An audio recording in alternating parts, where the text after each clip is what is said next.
Ladies and gentlemen, please take a seat. The slaughter is in motion. Welcome to Celluloid Slaughter with your hosts, James and Joe. Some hot takes. Hey, Joe. Jim. Joe. We're back. Yeah. And, what did we watch? I didn't watch anything with you. No, the thing is, what we watched, we specifically watched separately. Yeah, we watched it separately. It was way too long. Way too long. I'm just going to say that up front. I loved it. I started that at like 6 o'clock at night, and somehow it got stretched Joe. till after midnight. I started that at 8 o'clock and finished right at midnight, and I'm like, I'm good. I just jumped in bed. Well, I had to do things still. Like, No, I'd pause it every once in a while. Like at a chapter mark, I was like, all right, this is a good point. I tried watching on Thursday with Dad, but then, like, he was like, okay, here are the plans for tonight. I'm like, but I told you about Justice League. He's like, we'll watch it when we get back. Got back, and he's like, I'm too tired to watch it. I'm too weak. Ooh, Riverdale. Oh, God. That's a whole thing I don't want to get into on this podcast. I don't watch that shit, and, I'm good without it. It's not good. So, instead of watching Justice League, I watched Falcon and Winter Soldier instead. And Like a trooper. yeah, I was like, I'm going to watch this first. How long is it? What, 40 minutes? Versus Yeah, like 40 minutes. It was like 15 minutes of fucking credits. Oh, hold on. Probably. 40 minutes? Yeah. When you're quoting what happens, 40. Yeah, that show just felt even more like the Iron Man, like American propaganda, geopolitics of going on in the Middle East and everything. We're heading towards the border of what, Libya or something? Yeah, Libya. I was like, what does this have to do with anything? Is LAF Libya Air Force? They didn't explain what LAF meant. Oh. They just said that, and then they just went on with their day, and I'm like, wait, hold on. I need to know what that is. That makes sense. That makes sense. Yeah, that's what I assumed it was. Okay. But I thought it was an acronym from like an organization. I don't fucking know. They just blew right past it. Oh. You're doing it so slowly too. My bad. That's the thing. This version of Snapple, it's not appealing to listen to. It's that was horrible. Let's just give a little nod to Liam right now. Oh, actually, Joe, we should give him a little nod with our. What was that? Oh, Jesus. I hit the. I felt like we were in Dracula's castle for a second. I hit the spring of our mic stands and it just went. Oh, we all got on that one. But no, Joe, we're gonna do a little classic old ASMR. I'm gonna go first. Oh yeah. Do you think people want to listen to that? I don't care. I love it. That was a pretty good one. What the shit even is that? No, we haven't done that in a while. That's nice to do. That is a good callback. And now we get to use that little cue. We get to use Liam to say all those little words again. Yes. So many things we have him recorded saying that we don't use because we don't quote those segments anymore. We'll get back to that. We'll get back to it. Would you like to talk about Justice League or Falcon and Winter Soldier first? I say, let's just get Falcon and Winter Soldier out of the way. Right. I'm not sure how I feel about it. I'm glad that they kept them separated the first episode. This for me was like, all right, this is smart pacing. You get them started on their own plot lines. Then by the end of the series, season, whatever, they're finally going to get together and they're still working together. And they're not going to be really liking each other. No, I think it's going to be next episode, Joe. Hopefully not.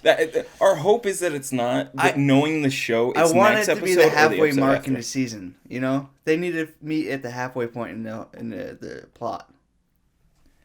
And I really like how Winter Soldier is hanging out with the old man that he killed his son and shit. I thought this. At first I thought this guy was the last surviving Howling Commando. That would. That's I had cool. to look it up. I'm like, wait, fuck, was that his name? No, the guy's name was Jim. But that'd be cool. I was like, I would love War that. Buddies. Oh man, I would love that even more. I'd But love that the fact that this is so sick and twisted, like, yes. so Dude, I called her right away. I was like, oh, that's his son. Yeah, 100%. Like, I was like, why are you hanging around this guy, Bucky? What did you do? Go on. I'll wait to see. Yeah, his son's dead. Pick it up right away. The dialogue was kind of forced with the, you should ask her out. Yeah. And then when he was, like, talking to her on the date, it felt very, The date wasn't even a fucking date. Who has Battleship at a fucking sushi bar? Why did they stay at the sushi bar? I don't know. She said she got off at 10, so they stayed? If anything, I don't know. Like, you go to another bar? Don't worry, we can go to the sushi bar next door to our sushi bar. I don't know. It reminded me of those bars that have, like, those games and shit, but, like, if you were working at that bar all day, like this sushi place, like, and you stay there, like, to play the game, that's not relaxing. Why Battleship? But they didn't. Battleship's fun, but why They on get- a date? I'm sure there's gonna be like some online videos from new rock stars that do all kinds of deep dives and all kinds of things. Bucky's relationship with the game Battleship. I forgot. There's something else in the show. Something so stupid, but like obscure. I was like, oh, watch. They're gonna make a video. Like they're gonna talk about this nonsense. But overall, I'm avoiding talking about John Walker. Wyatt Russell. Wyatt Russell. That's who that is. His head looks so weird in that helmet. They gave him a helmet that was way too big, Joe. It's good. It looks bad for a reason. His costume looks so cheap too. Yeah. Like the design I really like. I like that it's got that sort of like classic US agent comic look, because that's who the character is. Yes. But it looks so cheap when you like compare it to Falcon's suit. It's like they both are the same, but they shouldn't be. Yeah, let's talk about Falcon's suit now. Falcon basically has a little mini Iron Man on his backpack. Yeah, Falcon is essentially just Iron Man if he didn't have the full suit and just the thrusters. Then you have War Machine in there just walking around like nothing ever happened to him. Hey, Joe, look, they gotta set him up for Armor Wars. What everyone's really they anticipating are for. doing that. Oh, God. It was kind of bland. The action sequence at the beginning was like... I liked it when they were in the plane, but then when they went out, I'm like, I know how these suits work. I know that you can't just like fucking bank and just like be spinning all around the place. Yeah, and stuff requires those things the most are dangerous control. as fuck. All the guys that started doing that in the beginning, they're all dead now from that. They all died doing that. I like that they had to, they got suited up so fucking quickly. Mm-hmm. It making sense. The part that really got me was like, he's killing these people.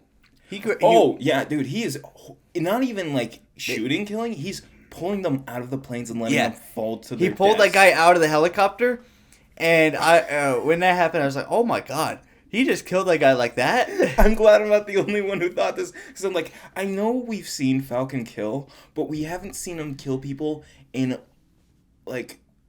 I'm pretty sure there's like a war crime term for it too. But it's Marvel. Because it they is should a war crime. Right? It's Marvel. They shouldn't be a cruel and unusual punishment to an enemy. Well, it's strange. Who are they exactly? Are like mercenaries? Are they labeled? It's so weird. Are they the LAF?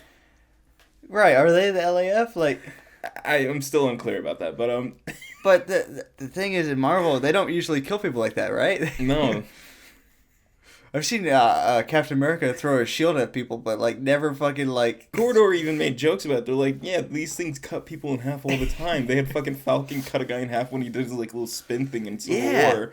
And then in this, it's like, you are falling to your death. You're falling to your death. I've blown up that plane, which I didn't need to do. No, it was hilariously like crazy and over the top. I'm like, this is for like one guy. But that guy was just a fucking sandbag. He didn't do anything. Didn't even act. He didn't even look like he was like struggling. There was no fear in his face when he's on the back of that guy. He's just like, I'm going. Did you have subtitles on? I should have. It's amazing because even though he's like making the quietest of noises, his like face tucked into a guy's back, and you just hear, and it reads this character yelling intensely, and I'm like, no, he's not. This is a guy in a booth going. Yeah, it's hilarious. It's a great show. It's all right. I wish they would have given us more of White Russell. I don't really before they buy just the whole fucking threw bank him. plot line, that bullshit. The people that get blipped out. Oh, well, you don't have any banking history for 5 years. Like, How long after the fuck? I hate the term the blip, but how long after the blip does this take place? I think this takes place like almost a little bit after. I don't know. Is this taking place coinciding with Spider-Man with? I think this takes WandaVision? place directly after Endgame. Just judging from the Like, would him- you say 9 days? maybe like within a year, him giving up the shield, you know, it doesn't feel right for him, so he's gonna give it up. Right. Yeah, this is really messing up the. So then this is post Wanda game and pre Spider-Man. I'm gonna say We don't know exactly when because Spider-Man. WandaVision. No, they said WandaVision happened like directly. Joe, WandaVision happened like directly after. Okay, Wanda goes to the place immediately after Tony I'm Stark's thinking funeral. about the ending. When does that take place? Of WandaVision? Yeah, where she's in the cabin. Okay. Well, 'Cause- that I'm not talking about that Oh, because okay. that could be at any time. Let's be honest. That Okay. could be taking That's place true. at any time. It's the same ending that what Thanos had as well, and Hulk in the Incredible Hulk movie. I kind of like this recurring, like, okay, solitude in the cabin.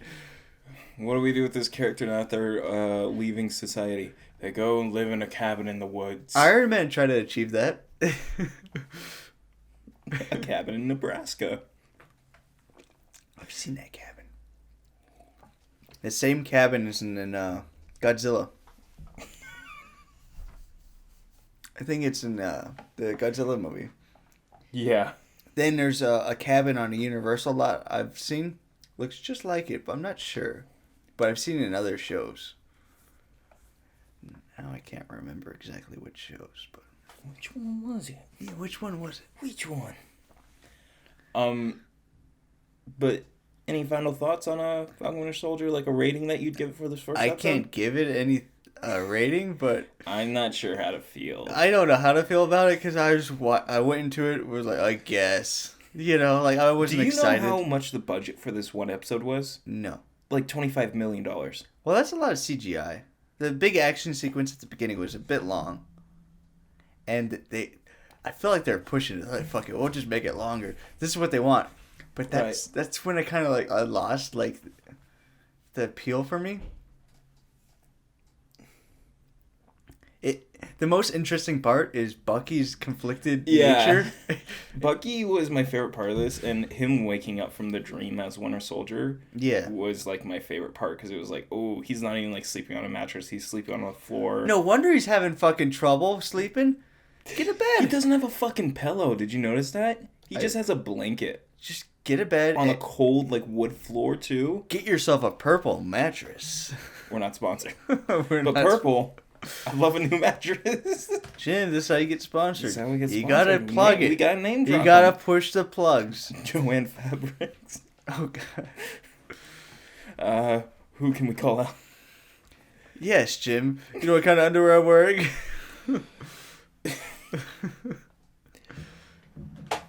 But yeah, Your balls need a shave. okay, you know what? Pause. No, don't pause that, but pause the thoughts. Don't pause the podcast. Okay, I thought Joe was telling me if I was reaching over. Let me. I don't know if I can play this audio, but it's for this product that I saw. It's called the Iron Neck. It was a sponsored thing on Facebook. I was scrolling through and I was I'm like, a little worried. and then I came up. I was like, "What is this?" And then I see the video. It is like Joe Rogan. I mean, if you type in the Iron Neck on Google, first thing that pops up is Joe Rogan. So, you want me to play it? I want to see it. I'll cut it out if I Okay. feel like it's copyright, and it'll tell me if it's copyrighted. Turn the volume up. Tight enough? Yeah. You can always pump air into it when you need to. Okay, so you feel that pull. Now, just look left, look right. Oh my god! And shoulder. Good. Oh, this is amazing. I feel like he's about to break his neck. What the fuck? How much are they paying him just to do that? It's so fucking stupid. Joe, you don't gotta do this. You got Elon Musk. You got your best fucking friend Elon Musk. You got all that Spotify money now, Joe. You don't need to do this. Have you run out already? What's the problem, Joe? Why are you doing it? Oh, it's so stupid. Oh, wow, that's so amazing. It's like the fucking, have you seen that, like, the stress ball thing? That, like, Yeah. you bite down, your, like, jaw gets more defined, but it's, like, very suggestive. Yeah. There's this cube almost thing that you chew on, and it gives you like the Chad face. The guy that is, like, sponsoring it most, Yeah. that they have, I think it's, like, the creator of it, too. He is, like, the epitome of the Chad meme, because that is exactly what he looks like. Like, the shaved, blonde Chad meme. Yeah. He looks... Well, the thing is with those, like, people that Dude, that's gonna break your, like, teeth. yeah, I feel like sure it's gonna build some muscle and everything. It's gonna wear down, like, your face and, like, you're gonna be sore. Your fucking face is gonna be buff as fuck. I swear to God. Oh man, I'm so glad I got this buff face and this amazing body.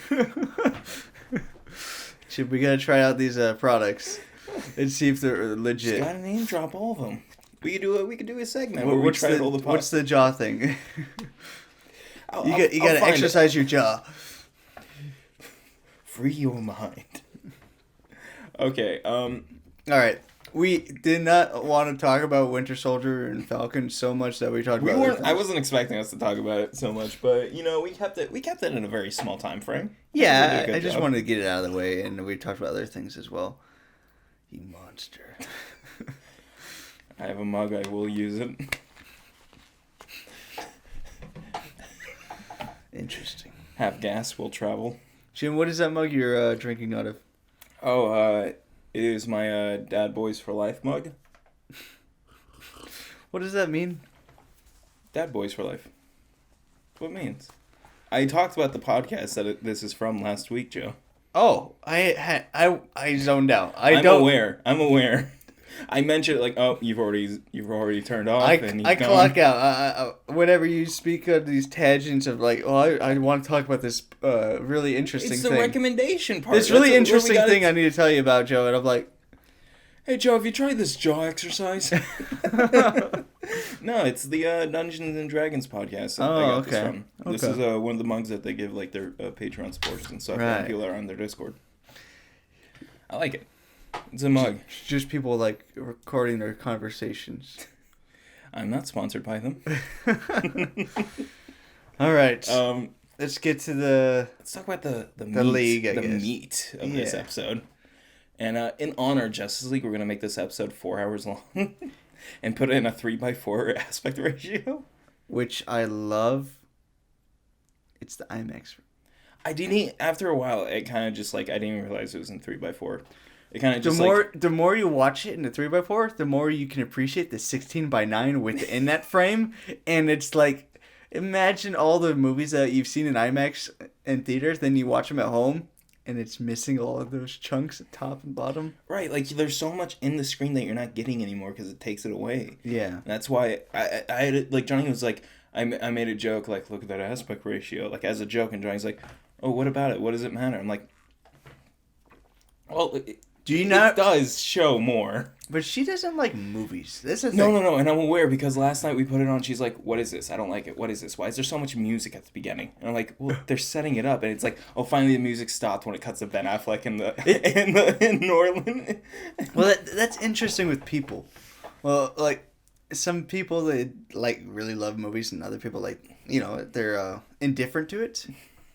Like I could say like they could watch things without even thinking about it. Right. Then there's people that like watching movies, but they don't really see the deep subtext, like without being too like oh I am a snooty. That is Dad's perception of me to a T. Every time we watch something, I'm like, But he snooter. But he's someone that doesn't understand meaning or subtext or like. He likes the original Justice League. He doesn't understand things like on a deeper level. Like I can see him just watching things on a surface level. Okay, this is what it is. Like, do you understand? This is like a. I get what you're saying. I don't want to get into anything too in particular. Topical. Yeah, particular with what I mean, but you know what I mean. I get what you mean. But yeah, she doesn't really like movies. No, she thought this was Avengers until I pointed out that this was Justice League. I cannot tell you how many times we watch a DC and Marvel property, and she's like, "When does Superman show up? Or when does Captain America show up?" I'm like, "That's a different thing." It really Johnny. blows my mind. I don't really see myself as a nerd when it comes to the comic book things, because I know almost nothing, and I feel like you know more because you've just watched some more than me. But like, I still watch a lot. But you know the difference. I understand things. But then if you go to like a regular person on the street and ask them about something, they have no idea. They're completely oblivious to this. We are not a podcast made for normal people. And I feel like we're like in a subculture. Kinda, yeah. It's strange. It's like it's mainstream. It's the number one movie ever made was like Avatar, you know, and right now, and Avengers and all that. But like, because China. Yeah, it still counts, Jim. Avatar for life. But when it comes to Avengers, like people watch that like was the number one movie ever, and it's still like they don't understand the difference. Right. It's because you still run into people that never even watched those or even heard of them. What's Avengers? I think my friend JD, who I do the other podcast with, he is, despite working at a movie theater, he doesn't like movies. That's so weird. It's amazing to me that's the Maybe job that's why he got took. the job there. He's like, fuck this. Fuck the establishment. You're hired. Like, so what's your favorite movie? I don't like them. Perfect. It was at Suncoast too. Okay, yeah, I remember. I met him once. I didn't really meet him. I just saw him once. Oh no, that was a different friend, not the one that we when we went and saw Grinch. Not that guy. Different. Oh God, that I hated that movie. Johnny wanted to go see that. Johnny wanted to see that. That's the thing. I don't understand what people who don't like movies like, because then they like stuff like the Grinch remake. I hated every bit of it.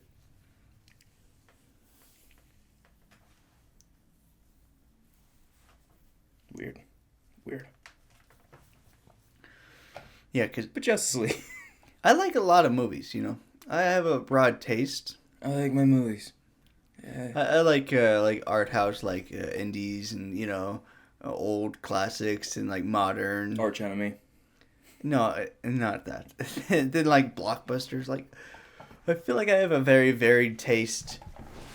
Yeah, this one it becomes like more specific when it like comes to the bigger movies that everyone like knows and stuff. Yeah, and I guess you could say I'm a cinephile.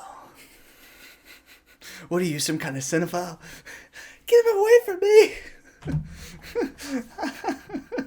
me! I'm sorry, just imagine like a woman in the street, like it's fucking RoboCop. It's 1950s, maybe. Okay, it's black and white.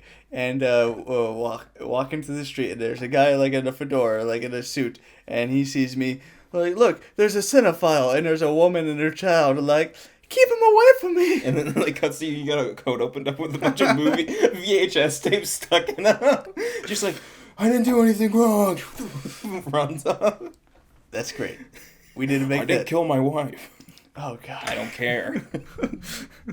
I make prosthetic arms. He had a prosthetic arm. What a weird little plot. Like, that's so strange, but it fits.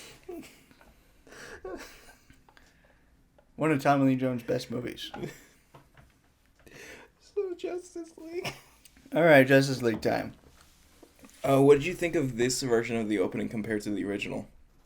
I was actually really impressed. I was like, wait, I don't remember any of this. Wait, I like this? And I was like, okay, this is good.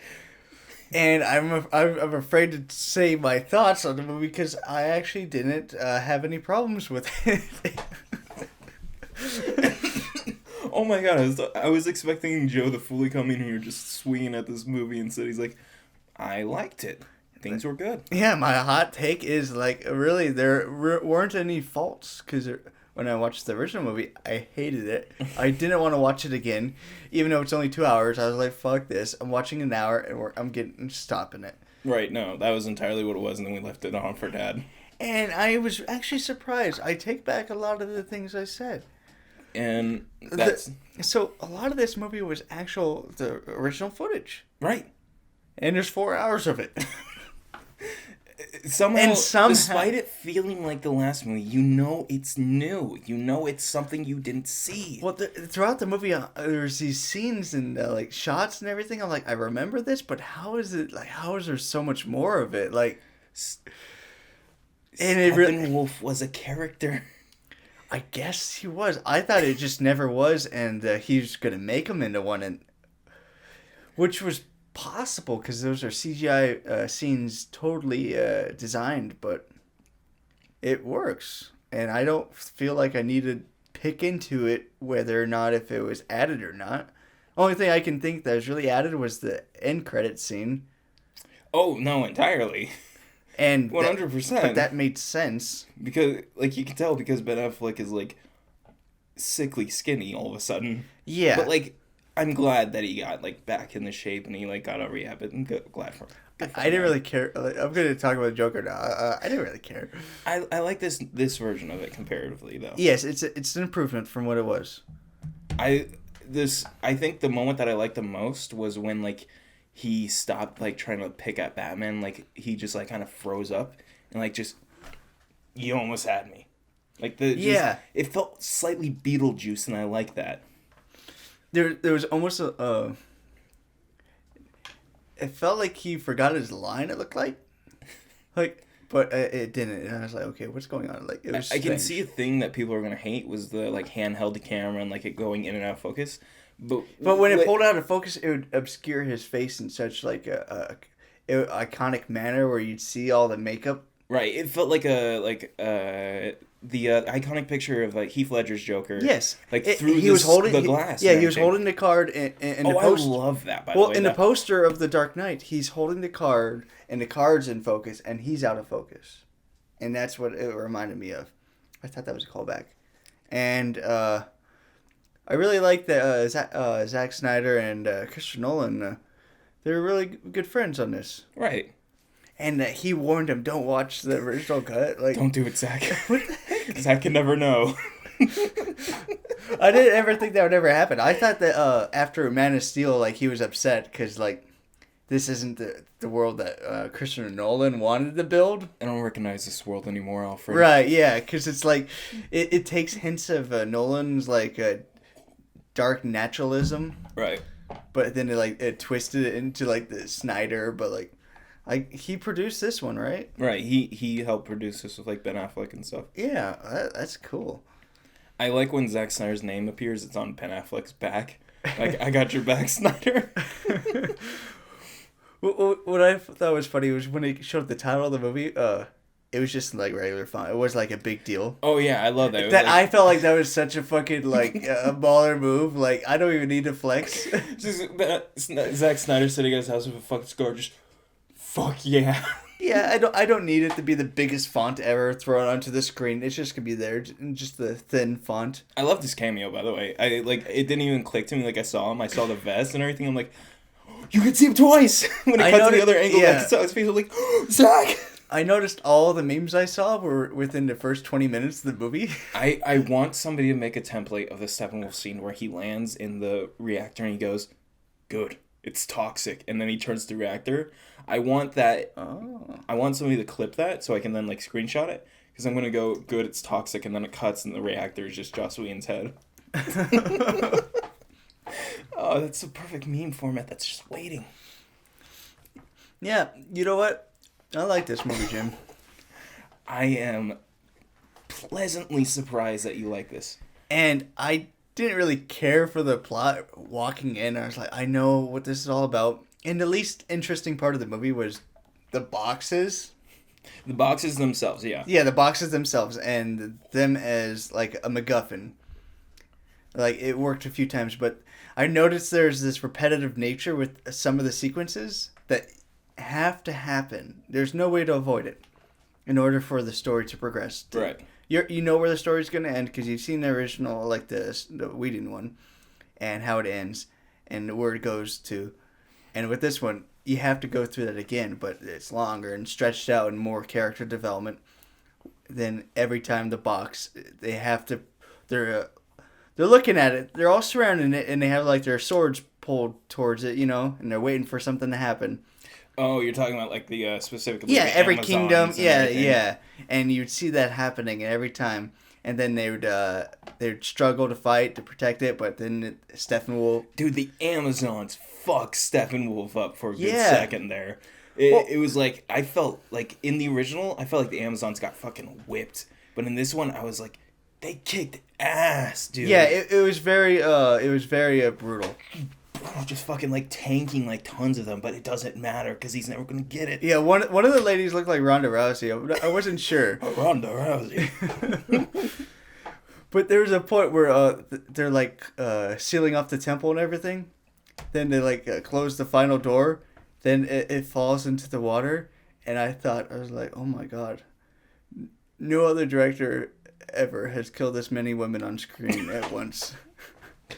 Oh my god, Zach, you maniac.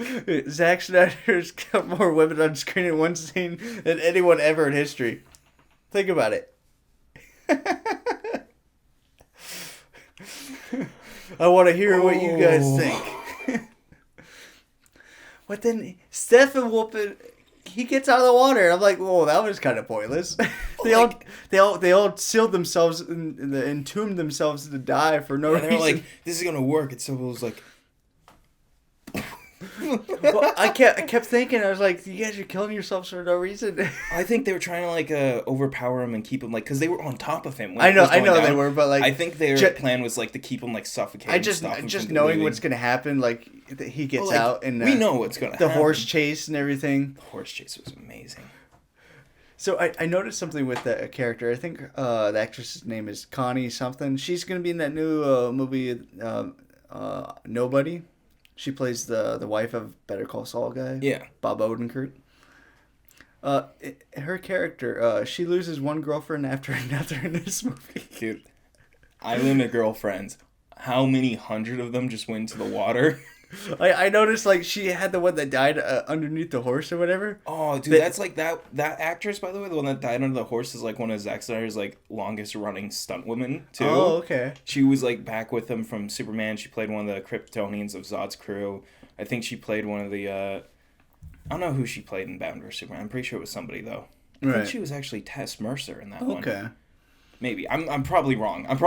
Right. Well, I just noticed how, like, after her girlfriend died under the horse, later on you see her with, like, another girlfriend. Like, after that, I was like, wait, what? Bounce back. Dude, it's an island of girlfriends for this lady. She's queen. I like that we saw how the army formed, that she sent them off to go get him. Mm-hmm. And then we see, like, it's basically just all the reserves that are coming to do this and everything. And they're just a second too late. And I love that Steppenwolf doesn't say any weird fucking dialogue to them like, you'll all love me. In time, you will. And then teleports out of there. Because that's what he did in Joss Whedon's one. I'm like, oh, really? Why did he say that? It's so gross. It didn't make sense then. And I'm like, oh, because it was never in the movie. Yeah, that is like a subtle, weird creep thing.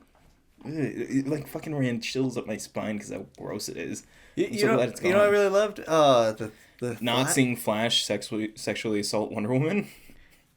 And the implication for a quickie was not in there. Yes, that was good. Good thing that wasn't there. But I was going to say, what I really liked was the flashback battle to the original gods. It was longer.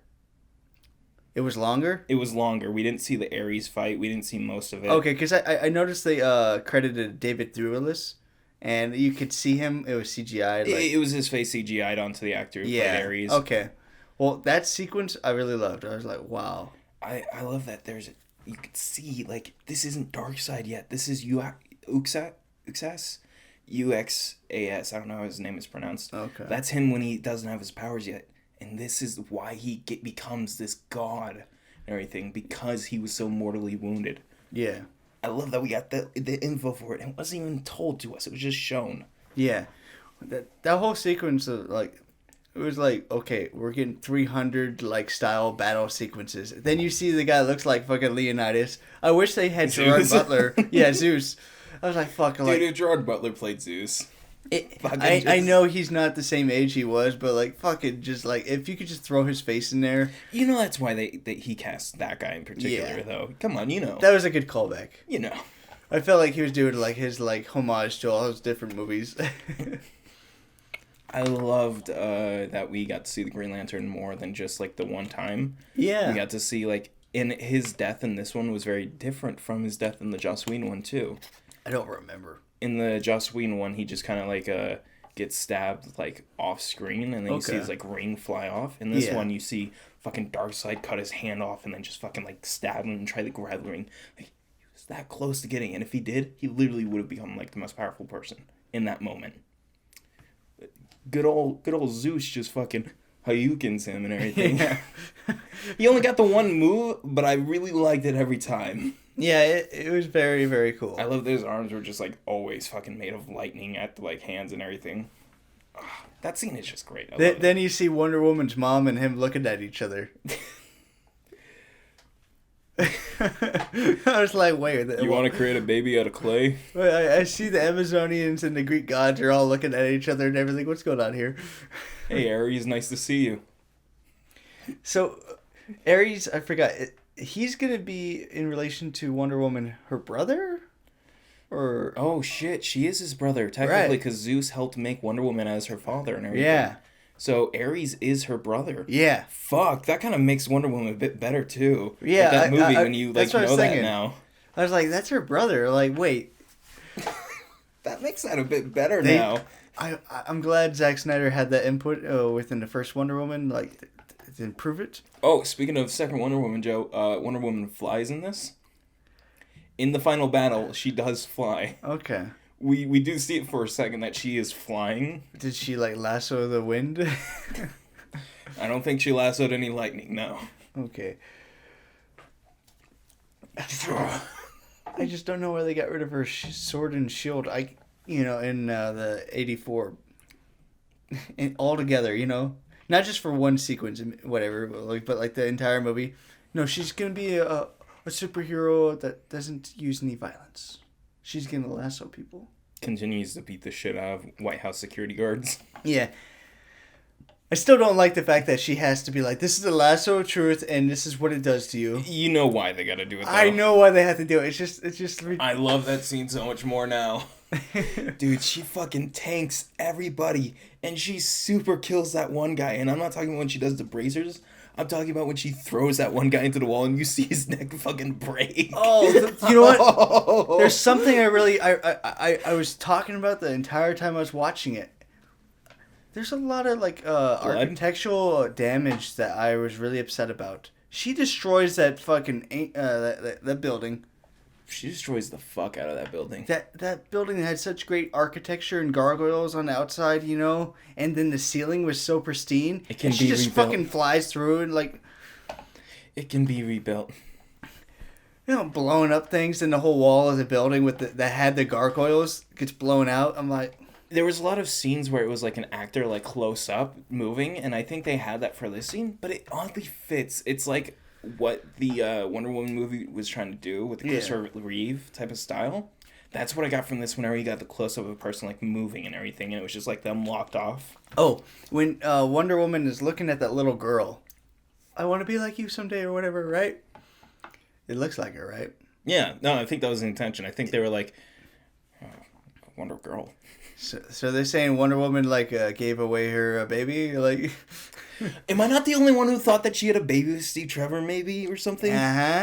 Or if another guy throughout time and just threw the baby I up. I brought that up after I saw that with you and Mara, and she was like, "Jim, no," and I'm like, "But wouldn't it make sense?" It was 19 something, and why wouldn't she just give it away? She can't raise the child. She's immortal almost. She we saw in 1984. She had the picture with the assistant. Well, she doesn't age, right, and the assistant fucking grew old and died. Yeah, so she's gonna it's better to not have that child in her life at all. I love. Steppenwolf is a character. I'm sorry, but I can't get over that he actually has a character. In that when he's talking to Darkseid, he fucking becomes like just a child. Like you can even say that, like see that in his face. Like because it looks softer. Yeah. Especially when the helmet's like removed and everything. I love the retractable armor, and I love that it has like a constant purple hue to it as well. Like you could very goodly see that in the Amazon. Goodly. You could very somethingly see it when he was on Themyscira, the purple hue across all the armor and everything. I love the look that he has, and that those are actual horns on his head attached to him. Yeah, I thought it was just a helmet until after they sliced it. Like, oh. Ooh. I love Desaad and like the way they showed up, and the way that like the effects were with them like morphing from the metal in their eyes, fucking like, the flickering. That was such a good little bit that I don't know why they decided to remove from the other one. Yeah, I don't know. Fucking Darkseid, dude. He was cool. He wasn't really much of a character. He reminded me of early Thanos. Well, I think that was the point. This was going to be like a 3-part series of movies where Thanos slowly showed up more and more. So who would they have play Darkseid? His name is Ray Porter. Ray Porter. He's not a really big actor. He's been in some stuff, but he's got a great voice. Okay. Who would they have like act as him? You think they would use Ray Porter? No, it was Ray Porter. They have a behind-the-scenes picture of him. Oh, his face. That was his face? Yeah. They have a picture of him, Desaad, and the Steppenwolf guy all together in like a car in their mocap suits and everything. Back when they were originally filming the movie and everything. I feel like you could get like Danny DeVito, do the face capture. Use his face.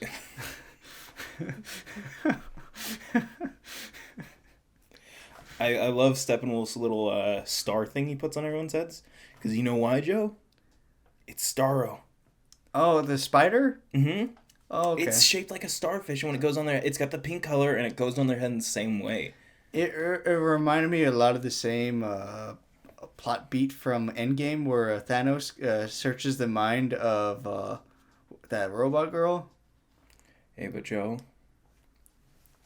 this got made first, and then it was canned for fucking 4 years now, right?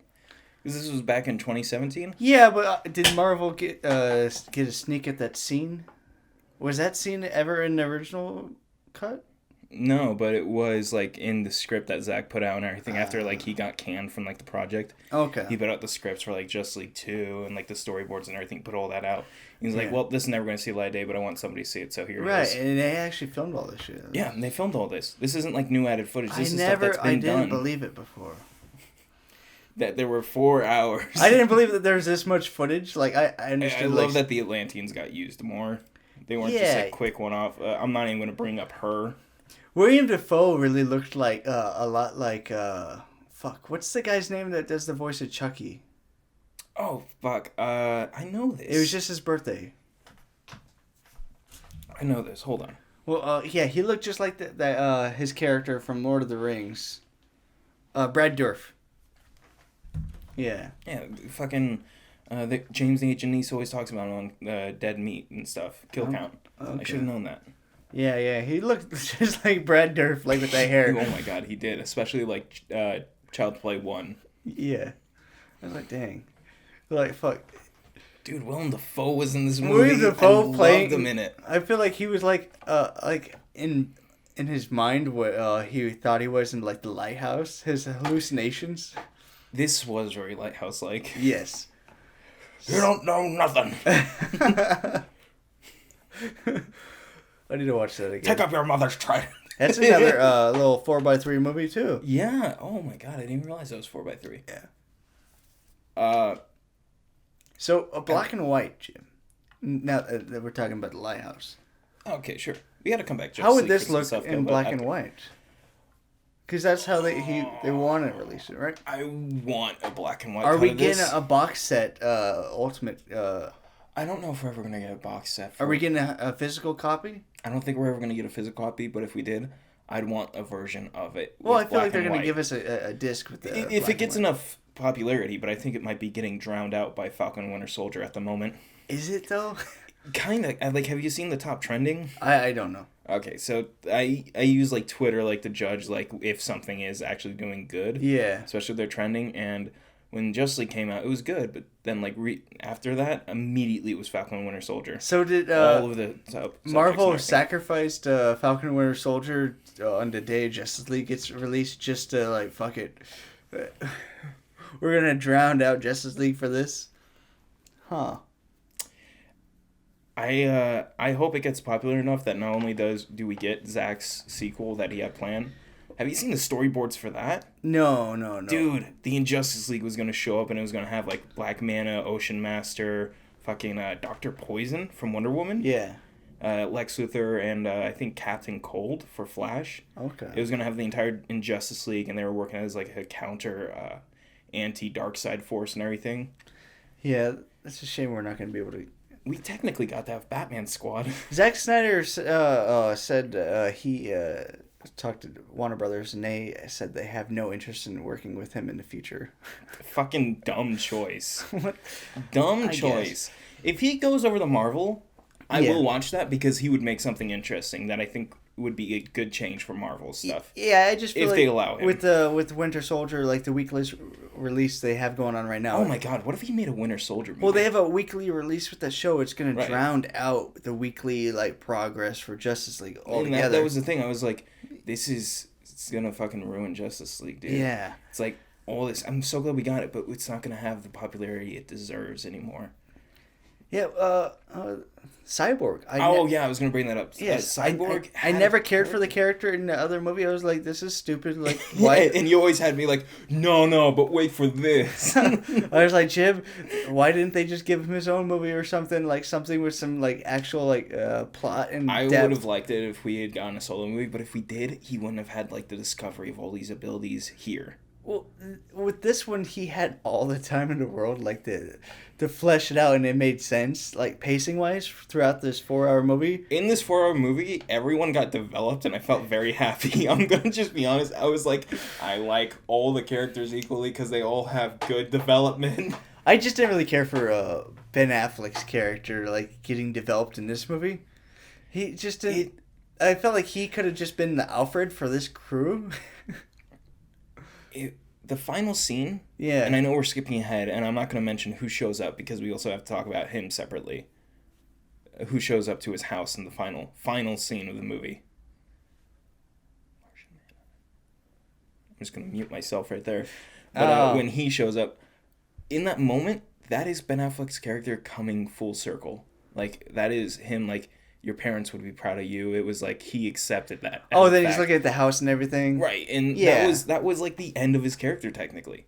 He had come full circle. He is no longer in the darkness that he was when he lost Robin and everything. Yeah. He's no longer got that type of mean in him and everything. He's come back to being the Batman that he needed to be. And it was like, I love that like closure to it that we never would have gotten if this movie was never that's good to made. have. I just felt like when it came to like the action with the baddies. Oh, yeah. But also that was like completely dependent on Ben Affleck himself because at the time he was not in a good place. Yeah. Wonder how he's doing now.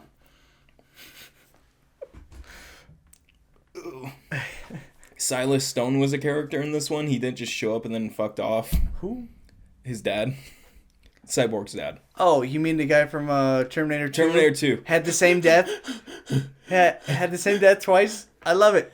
Oh man, his death was pretty sad though. Like, But then I felt I- fucked up. by When it was happening, I was like, wait, why did he just like fucking player 2 has left the game?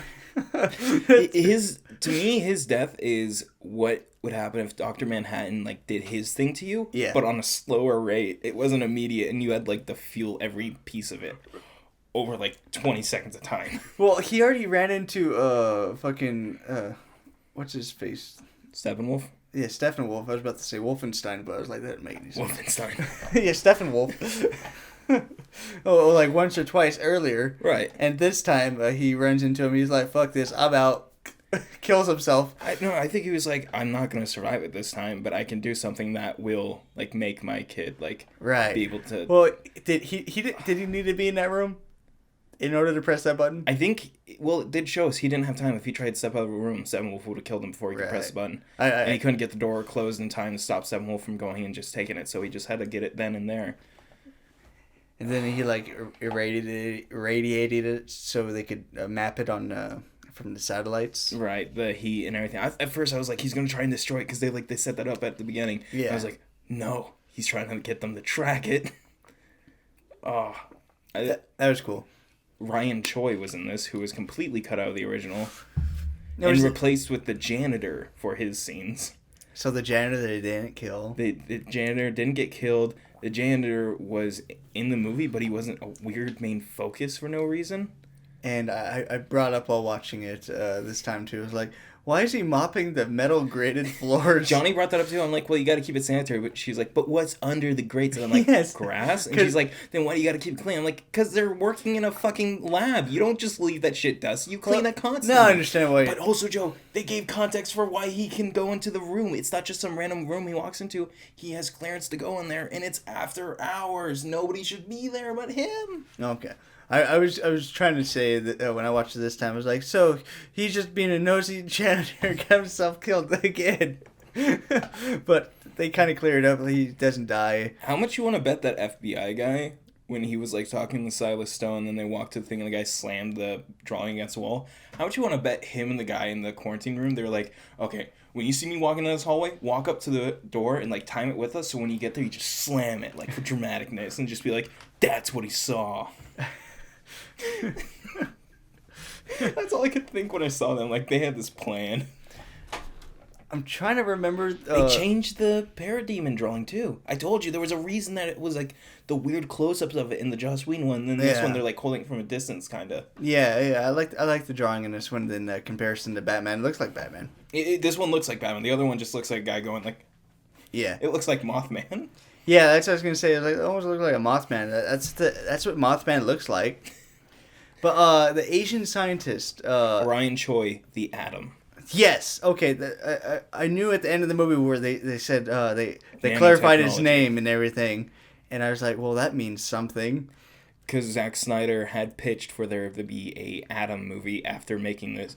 While making this one, he was like, "This is the character. This is set up, and I want like you to get this guy like his movie and everything for the Atom. This will be DC's Ant-Man because it is." Yeah, I just feel like I like that they didn't go with the traditional one either. Like same way that Marvel did Scott Lang's Ant-Man instead of Hank Pym. They didn't do Ray Palmer's the Atom. They did Ryan Choi, the secondary one. Yeah, well, I feel like DC really just needed like a Kevin Feige figure, like a Zack Snyder type. Zack, we need you. If you could have Zack Snyder or someone along his ranks, like Deborah Snyder. Someone like that, yeah, just to gather all the Snyder. movies, keep them like in Rob line. Schneider. Rob Schneider as. I'm sorry, but if Rob Schneider just randomly stepped in as the Kevin Feige figure for DC, I would lose it. I want him to play a hero or a villain. Let's have him, Animal Man. I was gonna say have him play Calendar Man or something. You know? Yeah. Flash. Flash, I liked his character the entire movie. Actually liked him. I didn't feel like he was cringy like in the other one. No, his humor worked. His jokes were better here because he was the only one making jokes most of the time. It wasn't that everyone was making the same kind of joke. It was him trying to be lighthearted, and he also you can see that he has ADHD. Yeah, he's fucking all over the place. Yeah, his most character made way. sense. Everything about it, I loved. Oh, I love the fucking when he's grabbing all the debris out of the air. With the I like the scene where he's at the dog place. It was so Watchmen like. I felt like I was watching a Watchmen movie. It felt like you were watching the Watchmen show specifically. Okay, too. yeah, it had that feel, right? Oh, dude, I loved his shoes just burning off, like literally tearing because they can't handle his like speed. Yeah. And I love the ground fucking shifting and sliding across him as he moves, because that's literally like the glass literally turning into almost like a liquid the moment he touches it because how fast he's moving.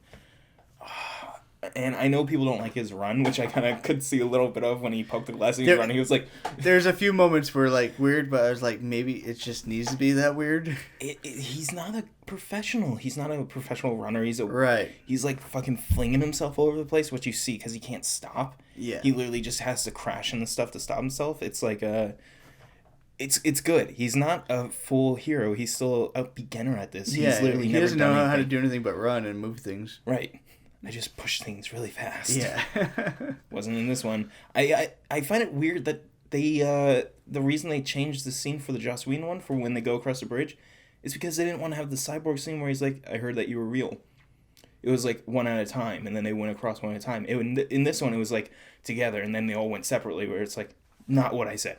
Not what I said at all. Like, it was like, this is a completely different dynamic that it's constantly showing you that they're not working together. And then the final fight, they're all doing like combo moves together, dude. Okay, so in that bridge scene where they all go across the bridge in their own unique way, Right. that was kind of lame. I was like, just Batman, just hang on to fucking Cyborg, have him fly you across, because you don't need to do your whole grappling hook. It's like in the comics where you always see like in the background Green Lantern's like bridle carrying Batman to places because he can't fly. Well, I didn't understand why Batman needed to do the whole grappling hook. You got a Cyborg carry you across. I don't work well with others. I love that they gave an explanation for his gauntlets in this. Yeah. That like the reason the fight with Superman. We haven't even talked about that. We haven't talked about Superman at all. Holy shit! I know. I was getting to that. The fight with Superman was completely different. It had a completely different tone. It was for different reasons. I don't remember. There was no CGI face. Yeah, I don't remember the original sequence from that one. You But won't let me live. You won't let me die. Tell me, do you bleed? Like weird, like up mouth moving and stuff. That's what he said in the Whedon one? Yeah, that's what he said in the Whedon one. Oh, God. What will you let me do? Tell me. I like in this one where he's just like, I don't know what's going on, but you guys seem like a threat, so I'm going to give you an ocular pat down. Insert image. Dude, I love the fucking close up and like tilting of his head and everything as he's like looking at him. Like, there was such a deadness to his face that I loved. Well, fuck. What do you expect him to do? Like Right. he woke up. I got chills when I saw him like wake up and he have Lois Lane the entire movie walking around lonely in her apartment, getting coffee for people, mourning a death. And like okay, then you get the sequence where she sees him like rise from the It dead. felt so much better than the original Yes, one where it was her and Martha sitting in Daily Planet. Martha's like, Clark told me you were the thirstiest girl he had ever met. They exchanged that scene for the Martian Manhunter scene, Joe. Where the Martian Manhunter scene was like actually trying to get Lois over her depression. It almost seems like it's sabotage intentionally. And Zack Snyder has stated that this movie is not canon. How? To me, it's canon. How and why? Because the DC's already gone with the canon that the Joss Whedon one is the accurate one, and from there it branches off to everything else. Every other movie is built on the Joss Whedon's canon and stuff. I always feel like you could just like ignore that. Like the X-Men movies do that all the time. Right. Like, X-Men Last Stand, Brett Ratner, no longer involved. Patty Jenkins, she doesn't care about continuity. She's Yeah. literally said it. All of her movies will have their own continuity to them, technically. I don't understand that. If she's gonna be making all three movies, like right, why not keep your own continuity that is congruent through all three? That way, you have people can go back and watch all three of them and be like, Right. "Wow, these were really something." Instead of like, they were all. First one was great. This one feels a bit weird. Third one, I'm not sure. I don't think the third one's gonna be good at all. At this rate, What's it even gonna it's be? gonna be one of those things where it's a power move. You guys don't like what I'm doing. I'm gonna keep going with this because I know you don't like it. I like Clark's motivation to come back to the League in this one. Yeah. It's not that like Wonder Woman is like Lois is like you gotta go to him. And he's like, I. They woke me for a reason. So you're telling me they brought you back now just because they needed you? You mean they could have brought you back this whole time? They just chose not to? Is this Lois Lane's reaction? Like, they could have brought you back at any time? Yeah. Clark's like, no, they needed a mother box. A fucking what box? It's just a MacGuffin. It's a MacGuffin, don't worry. Every movie has this. Have you heard of Aquaman? It's his trident. Oh, God. I don't remember much of that movie. I remember Black Manta. I rewatched it for watching this, and I was like, it's still good. And it could... This movie sets it up. Okay. It sets it up, which the Joss Whedon one didn't. This one's like King Orm, and it's like got all this fucking background stuff, and it's like, here's Volko. The guy who has a very estranged relationship with Arthur.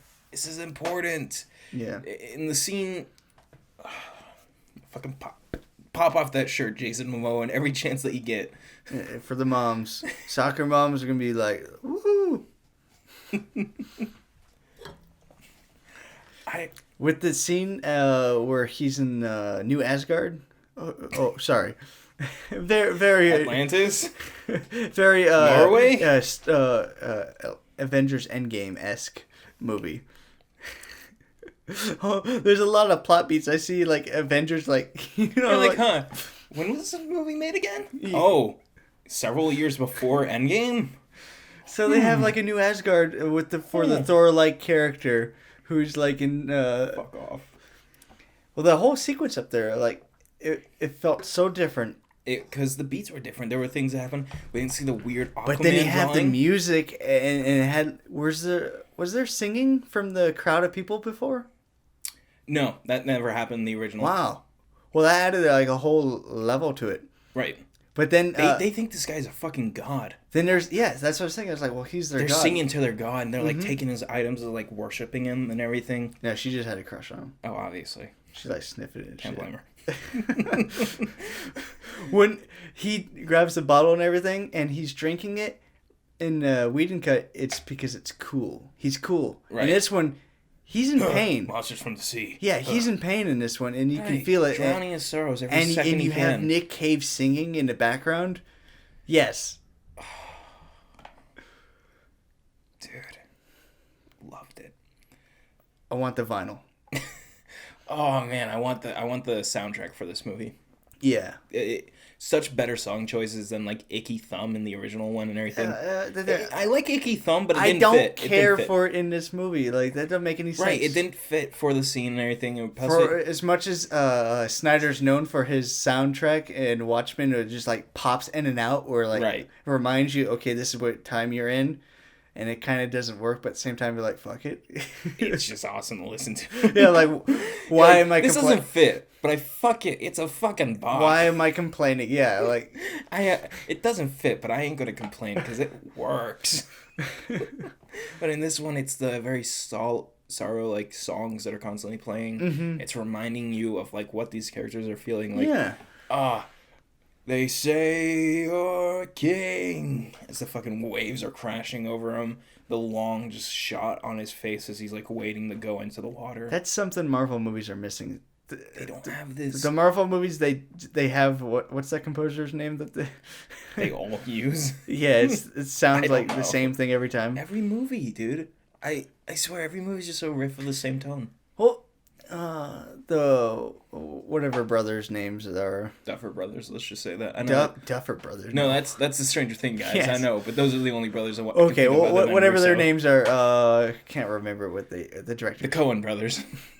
Well, when they did Winter Soldier, probably my favorite Marvel movie. Oh, that soundtrack for that one especially. Well, that movie, like, after that, they kept copying, like, I feel like Kevin Feige and, like, the suits, they're like, well, we really like what you did with this one. Can you just keep doing that every time? I understand, fuck it, do it with Civil War. But after that, please stop. Come on. Those are Captain America-esque themes, you know? Right. You're using themes for everybody else that doesn't belong to. Like, this isn't Ant-Man's song. The whole, like, tone and, like, the way it's shot and color graded every time looks like Civil War. Every time. After that. Like, they never, like... I'm telling you, the moment that the Russos they got their power for Civil War, all of Marvel changed to reflect how they do their stuff. And I don't think it's the Russo brothers' fault. I think... No, I don't blame them. I do think they're good directors. I think they can make good stuff. I think they're too rushed and they aren't given enough time to actually make a good thing, so they just don't care when they're making it anymore. With Civil War, it felt like they cared because they did go back and they did have all this connections and stuff leading up to this movie. The action was like felt really like thought through. The story was good. Were they ever going to give us the Bucky love story with Steve Rogers? They hinted at it. In 2 movies back to back, they hint at it. They really build on it. Yeah. Have you dated anyone since everyone came back? Well, my last boyfriend kind of became an old man. No, I haven't dated much since I lost him. Him? No. I mean, what are you, some kind of... Bucky, come on. I'm old time. I don't really remember things. I'm trying to remember. It was the 1940s. With Wonder Woman and Whedon Cut, were they trying to push them as a romantic interest, Bruce Wayne and her?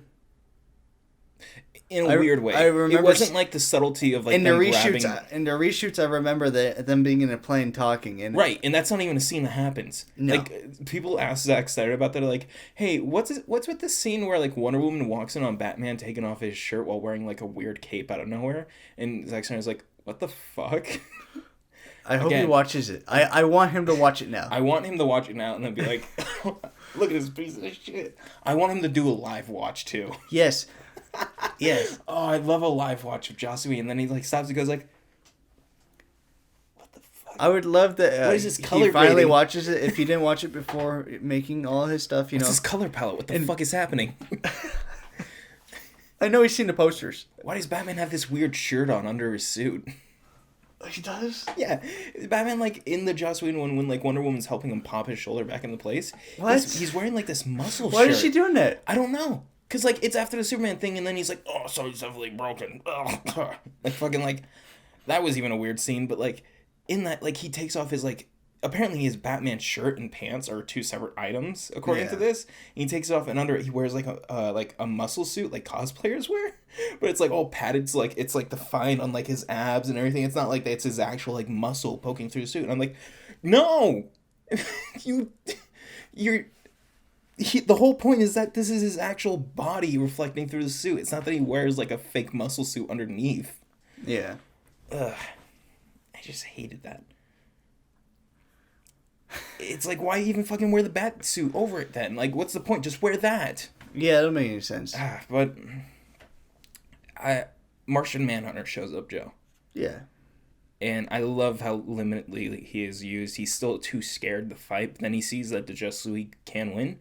And he comes to Batman at the end of the movie. He's like, I will fight. Henry Lennox is like, I will help you. Hello, it's me, Henry Lennox. I've been here the whole time. Yeah, what are his powers?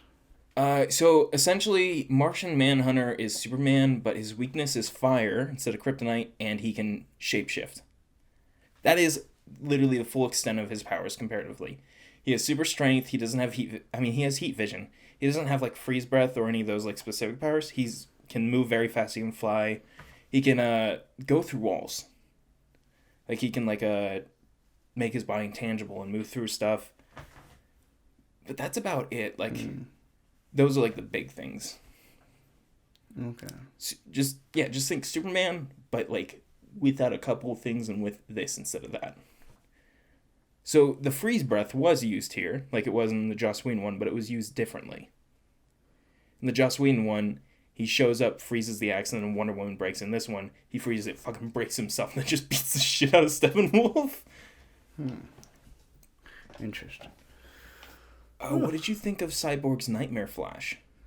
Yeah, that really added a whole nother level of like compelling motivation of like You see how the Nightmare world was built up and everything, and like I didn't know how they were gonna use the scene of Henry Cavill like the Zod scene, because it was like a reverse of that scene. Yeah. Literally, like they played it in reverse, but I wasn't sure they were going to use it until I saw it here, and like he goes from angry to like calm because of like Darkseid being like, "Come to my side, come join me." That was really cool. I love the fucking dead Kilowog, the Green Lantern, when it was going through like the Justice League hall and everything, and it's got just a dead Green Lantern on, like world building. Yes. Oh yeah, all the characters being dead reminded me of when Iron Man had his vision. This one felt a bit more right, though, I'm going to be honest. I rewatched Age of Ultron. I told you about that, I think. And there was a bunch of random soldiers with all the dead bodies, too. Oh, yeah? Yeah, and I didn't know that. And, like, I saw that, I'm like, wait, what the fuck? Why is he seeing all these random people, not just the main actors? Weird. Like, Hulk is still alive. He's just kind of dead. Yeah. He's still alive. He's just... Then in this one, he has, like, fucking Batman's head. Like, this is post fucking throwing his fist through his chest and everything. Yeah. Like, just came here to, like, gloat over all this. Oh, I love everyone's post-apocalyptic designs at the end of the movie and the dream. Yeah, that was all cool. I love Flash time traveling twice. And I love the fucking Billy Cut-Up, man. Yeah, he's so Oh my good. god, this makes me so sad we're not going to get him for the Flash movie. Because Right? it was like this little bit, I'm like, fuck, that was good. It was what the other one didn't have. It had some of that, but it didn't have the whole scene. It didn't have Barry like talking about his mother's murder. And people who say like Zack doesn't like be accurate to the comics, he fucking all these little bits that are in this are such like comic lore things that people look over all the time. It's like the mother thing was completely ignored in Whedon's. A plot point that just got tossed out the window haphazardly, like doesn't even care about. But this, it's so important that it's shown because it's like his whole motivation for wanting. I just don't understand why they would hire Whedon to write what was it, Supergirl? Batgirl. Because he's got girl power, Joe. Do you think Joss Whedon exuded girl power? Hell yeah. Do you think he did that when he made so many sexual assault jokes? Then when it came to him, like actually like achieving, all right, here's Batgirl, and they're taking a look at it, like, nah. This is We're just gonna say, you want to do what? You're just gonna walk away from this project after just looking at some rough ideas that you have. With this and all the things that have been pointed out, and the fact that Ray Fisher's come forward about some stuff, we're gonna have to let you go. So what do you want to do to Ray Fisher? To change his skin tone and give him a penis? Why did he need a penis? Also, very differently, how Cyborg became Cyborg scenes. Yeah. In the Joss Whedon one, it's just him sitting on a table going, and this one it's like, fucking being torn apart and like rebuilt. Oh, and I love the fucking that they didn't win.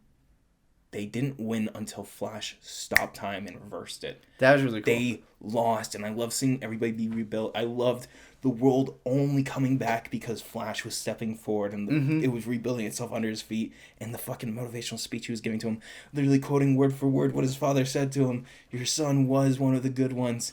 The future is whatever I want it to be. And fucking rebuilt it. Well, that was a really motivational, like, really good, like, scene, and it reminded me of a Speed Racer. Yes! Oh, that was my favorite scene in Speed Racer. Yes. The fucking end scene. Yeah. You want to be a real race car driver? Yeah. Dude, I think they took Speed Racer off HBO. I gotta get it on 4K then. I'm gonna have to fucking buy it and just rewatch They better it sell tonight. that on 4K Blu-ray right now. I'm gonna look. I love Speed Racer. I've told you about how like my big rewatches all the time are Tron Legacy and Speed Racer. And it's... Yes. Oh my god. If Flash had this sort of style, like the Flash movie had the style that Speed Racer does, oh, I'd love it. Okay, they only sell it on Blu-ray. Hopefully we will get... I'm sure you can find it like a digital copy. Yeah, I'm 4K. sure you can get a digital 4K, but TVs and then the 4K players right now, like they can upconvert it. But it would be nice to see a remastered 4K version of that. It was shot digitally though, so there might not be that much of a difference compared to an old analog film. Right. What did you think of the nightmare sequence that was added? At the end? Yeah, like as a whole. It was cool. People say this is the best interaction of Batman and... I will not agree there. I think it's a great interaction. I don't think it's the best. So now they're all buddies now? He's like, okay, we gotta bring the wild card along. I think it's like any bit of humanity that we can find, we gotta bring with us. That's why like they worked with like that one traitor who's clearly like a skeezy guy in Batman vs Superman when he was like bringing kryptonite. Oh yeah, he was that's so right. fucking like obviously shifty, but like we gotta use whatever we then can. you have Deathstroke. Fucking Deathstroke, dude. I love the difference of like when we see him just before, it's like Bruce Wayne. Well, for that I'll fucking kill him. Like this whole personal vendetta, and then they're working together. Different eye patch, different haircut. The armor has lost all of its orange color. He's got fucking shit ton of weapons on him and stuff. Well, I just wish we got a Batman movie, you know? Maybe. I feel like we're missing a couple movies, Jim. A Batman movie, a Flash Cyborg movie. We don't need a Cyborg movie anymore. That's what this movie was. No, 100%. Just in the... I was going to say that. I was like, should I say this? No. But last night I had the epiphany. Batman vs Superman was a Batman movie in a sense, and this was a Cyborg movie. Yeah. And I'm so glad it was, because it's like hey guys, Ray Fisher's a really good actor. Can we get a 4-hour cut of Batman vs Superman with an hour of Batman just being Batman? Batmaning it up. Can we just give Zack Snyder the rights and the ability to just show us the death of Robin, please? I want to see that. Yeah, that's the movie I want. He apparently in the second Justice League he was going to explore that a bit more because it was going to lead to Nightmare sequence and everything. That was going to be the world in that movie, is that it led to the Nightmare world, and we were going to see more of like Robin's death and how that impacted Batman and everything. So with that saying, I was like, so we're going to fucking see Robin burn to death, and what I'm pretty sure is his arms and legs get cut off. Because have you ever noticed that about the Robin suit, that the arms and legs are torn off, like the clothing? It's not like it's cut there, it's torn. And like the costume makers are like, it's a Batman suit, but for specific reasons of what happens, we stabbed it a lot, we beat it with a crowbar, like legitimately, and then we cut off the arms and legs in very brutal ways, and then we burned it slightly. I was like, so not only did he burn alive, he had his arms and legs fucking cut off. Yeah. I don't see that guy as a redeemable character in humanity in the future. I don't know how he did the noise when he did. Yeah. It was a good scene, though. Yeah.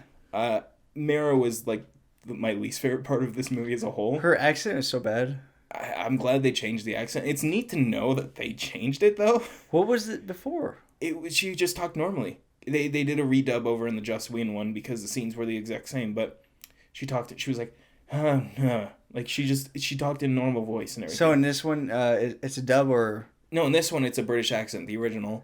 And the Joss Whedon one, it's a dub of her voice. Is her voice the same in Aquaman? Her voice is in just regular English with no, like, accent. Regular American. American English. Yeah, American English, no accent. It's not English. In the Aquaman and in this Joss Whedon's, it's American to keep a continuity. Yeah. Because, again, everything from the Joss Whedon one is what built the rest of the universe going forward and everything, sadly.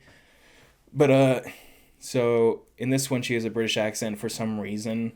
She tries to be intimidating by saying, if I ever see Superman, I'll poke him through the heart with my trident. I'm like, Superman would beat your ass in a second, Mara. Calm the fuck down. I like that she's ignoring that it's played by Amber Heard.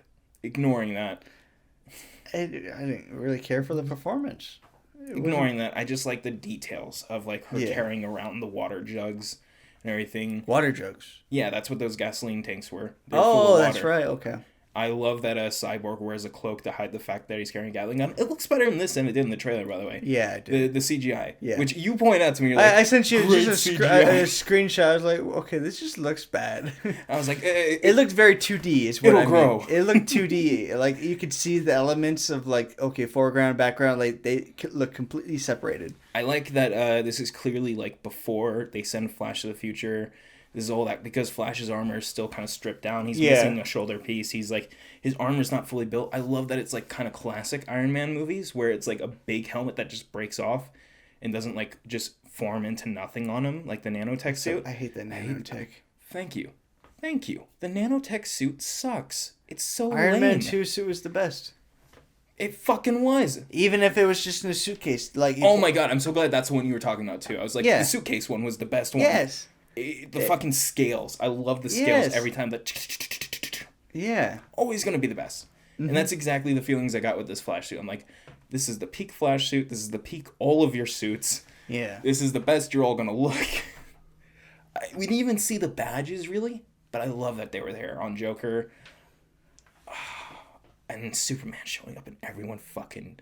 Mara like dropped her like, I'm going to kick his ass type deal. Dude, I bet all of them but Flash die in that scene right there. If we like got that excited. Why does he go evil? What's the motivation? I think it's he loses Lois Lane in his like depression. Like he accidentally kills her and everything as the world is destroyed, and Darkseid forces his mind to change in that moment, and that's like what it is. Like he forces him to kill her and everything. And then it becomes this world where he was easier to manipulate and like turn into his puppet, and that's why he put on the original suit. Yeah, this seems like something Zack Snyder has been wanting to do since the beginning. The whole nightmare sequences, like in the first Batman vs Superman, I was like, it was so confusing. It didn't feel right, but there was a build-up. There was a reason, Well, Joe. yeah, he wanted. This is what he wants to make. This is the. It's like the 300 looking movie that he wants to make the entire time. I can't believe they made a sequel to 300, by the way, and it wasn't directed by Zack Snyder. Yeah, I think I remember. Did I see that in theaters? You saw that one in theaters, and you told me it was horrible. Yeah, it was interesting. It was like, I don't know if this needs to happen. I would love a sequel to Justice League. Yeah. This version. Mostly because it's just what we got, the Nightmare sequence. It's been building up. Zack Snyder's always thought like several movies ahead. Like immediately when he finished writing Justice League, he started on Justice League 2 before the script even got approved. He was like, I just got to get these movies out because I got it in my mind. It's like, I have this thought. This is the process. Jim Lee drew all the storyboards for it and everything, which it was amazing. And it's, God, the story that they built. Yeah, I would really like a sequel to, I think, is it Kevin Tsuchihara, the head of Warner Brothers now? Yeah. Okay, well, their big thing that they're doing now is the HBO Max. Right. So I'm wondering, like, if you could get, I think they said they want to release like a new superhero movie every year now or something. Like they At want least one a year. They want to pump them out, is what they said. Right. So I'm like thinking, like, well, fuck, couldn't you just get like Snyderverse on HBO Max as a series? Right. What I'm saying is if they were going to do a movie a year, though, do at least one movie. Don't force yourself like Marvel did to do several movies, because that's what makes it... That's what gets that taste in your mouth. I don't know why fucking Marvel hate it. didn't just release all of their TV shows last year, because they had no movies coming out. They didn't finish filming Falcon and Winter Soldier, Joe. Okay, well... They finished it this year. They haven't even started filming Loki till this year. All the stuff that they promised, it was like little bits they had shot. They promised for a couple years ago, like, fuck, this is the perfect year to release it all, because they didn't release shit. Right. Yeah, but it was good to have a year without Marvel. It was very nice. The year of DC has come. For now. For today. You know, and then tomorrow will I'm come. still thinking about the soundtrack. I want to put that on. Is it on Spotify? Dad's only halfway through the movie, by the way. It's a long movie. It's a long movie. It felt like a chore to watch the entire... like. No, yeah, I absolutely say pace it. It's a time dedication. Pace it out if you're going to watch it. Don't force yourself to watch all 4 hours like in one sitting. Right. That's not what it was made for. That's why it was split up into parts. Watch it. I only did it in that time because I only had that time to watch it. Yeah. It was like I wanted to watch it all day. It kept getting delayed, so I'm just going to watch it now when I have the time to. I'm not going to force myself to like watch it over time because I won't have that. But take your time to watch it. And if you rewatch it, let us know like what things changed that you liked more from this version compared to the Joss Whedon. Or if you like something from the Joss Whedon movie, let us know what you liked from that compared to the Zack Snyder one. And with that, Joe, we're going to go into our very last topic.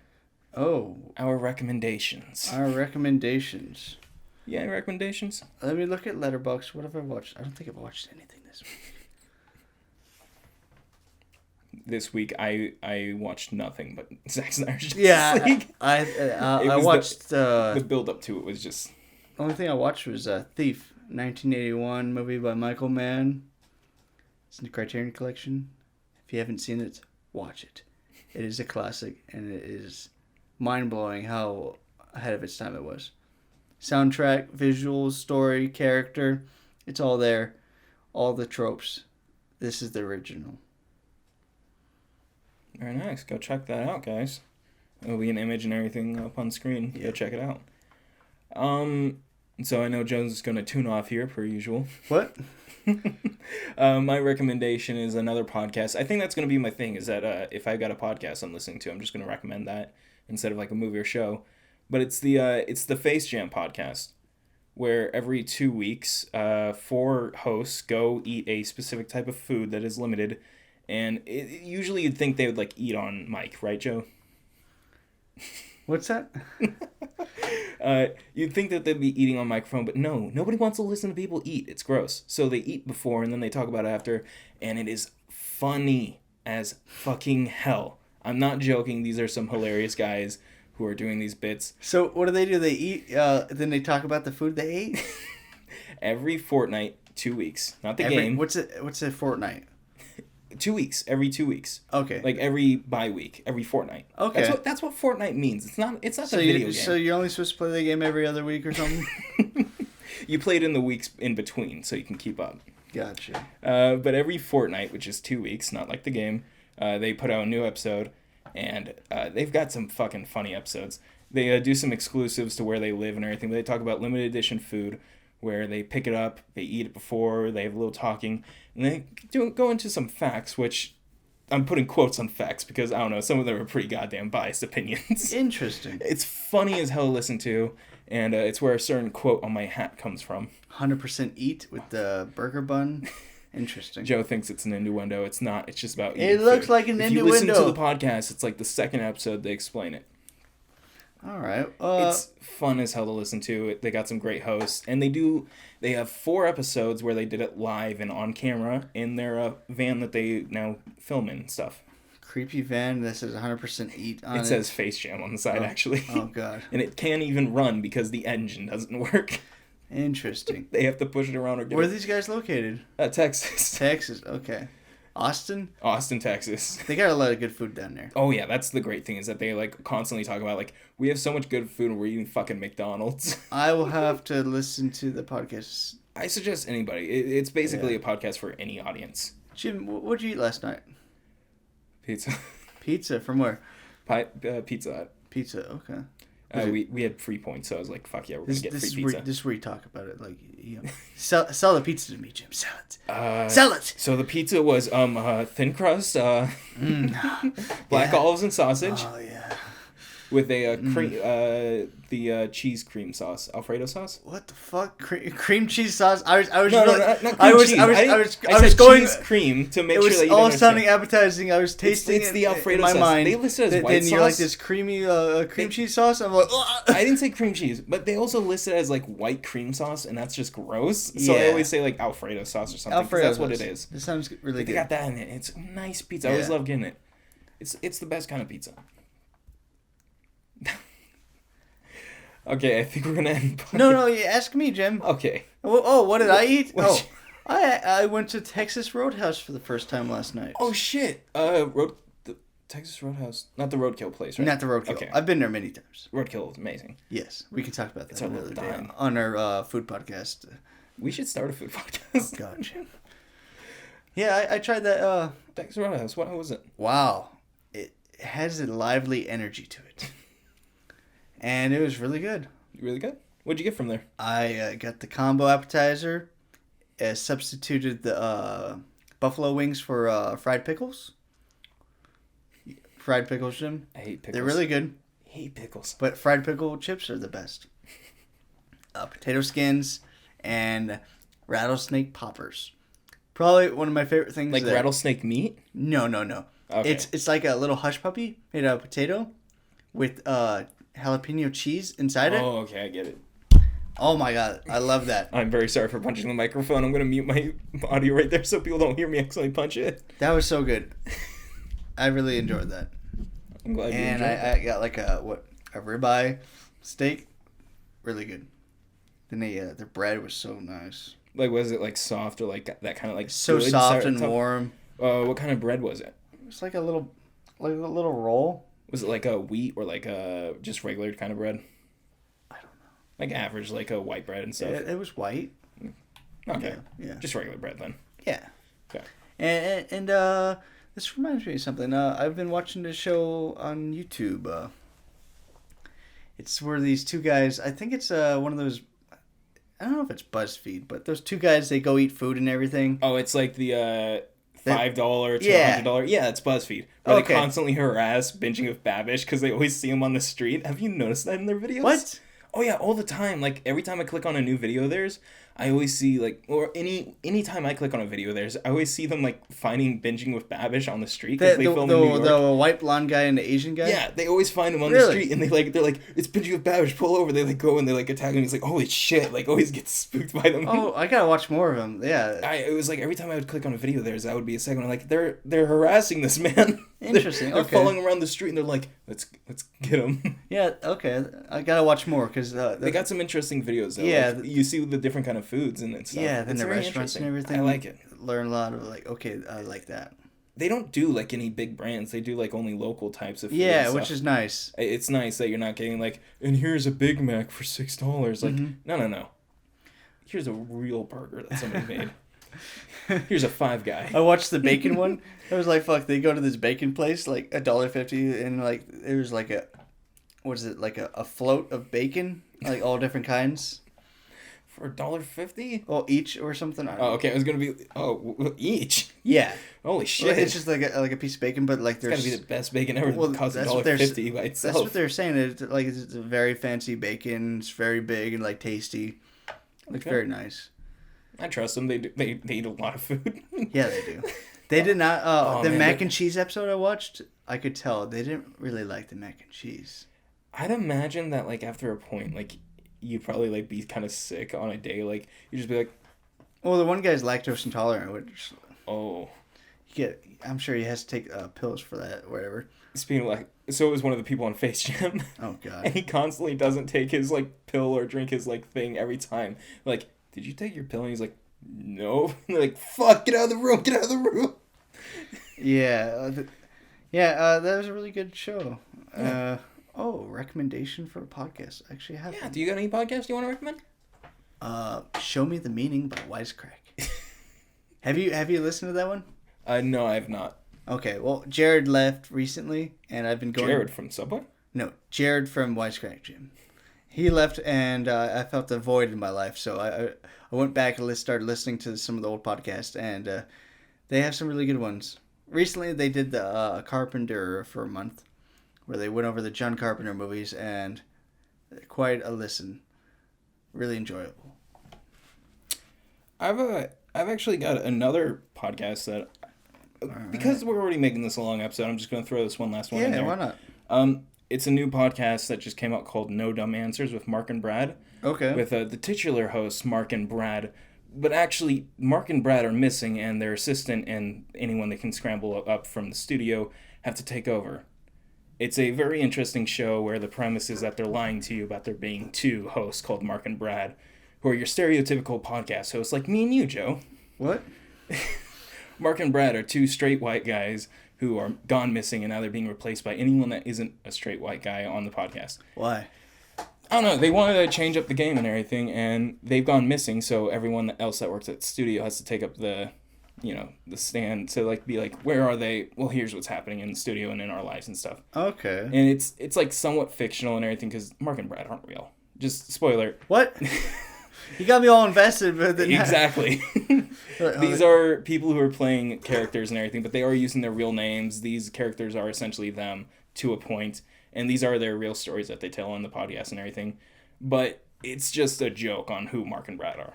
It's Okay. the idea that they are these big podcast guys like Joe Rogan or something. Oh, okay.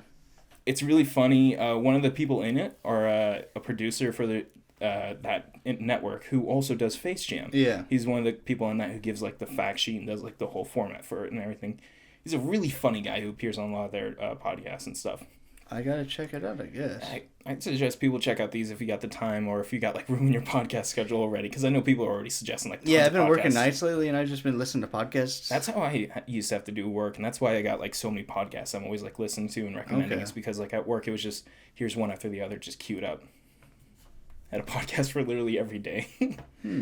So yeah, I think that's where we're gonna leave it off. Do you want to give a final score for Justice League, Joe? Was that was pretty good, or was that pretty shit? Just trying to get in those. That was pretty good. Just trying to get in those Yeah, little that's voice pretty bits good. that we got. Yeah, that's good that you say that. Because I'll give the original one by the Justice cut, The Justice. the Justice League cut. I'll give that's pretty shit. Then I'll give the Snyder cut. That was pretty good. Joe is like the biggest like cynic for Snyder, by the way. For everyone listening, he vetoed Man of Steel. He did not want to watch the Ultimate Edition Batman vs Superman. He never wanted to even touch Justice League, despite it slightly being Snyder's. I Slightly. only ever want to. I like the first half of Man of Steel, and then I just feel like someone just is beating me over the head, and I'm the Nazi from Inglourious Bastards. You're the Nazis who took the mother box, Joe. I'm the Nazi in Inglourious Bastards saying "fuck you" and you're. and then I'm the bear Jew who's just going Yeah. Yeah, I 100% agree. I would give this movie.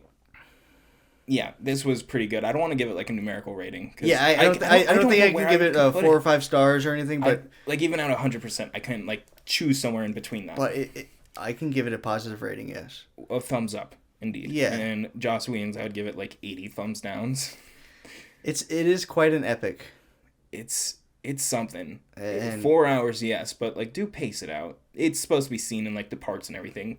Whole point of it. yeah, I feel like you could spread this out throughout a whole day. You could see this in a week. Yeah. And it would like be just fine because it's like split up in 7 parts too. It's like watching one of those old classics like Lawrence of Arabia. If you're gonna spend a whole fucking evening, that's what you're doing. It oddly feels like the Watchmen TV show where it's like this does feel like it's a movie, like the production, like Yeah. how everything flows perfectly.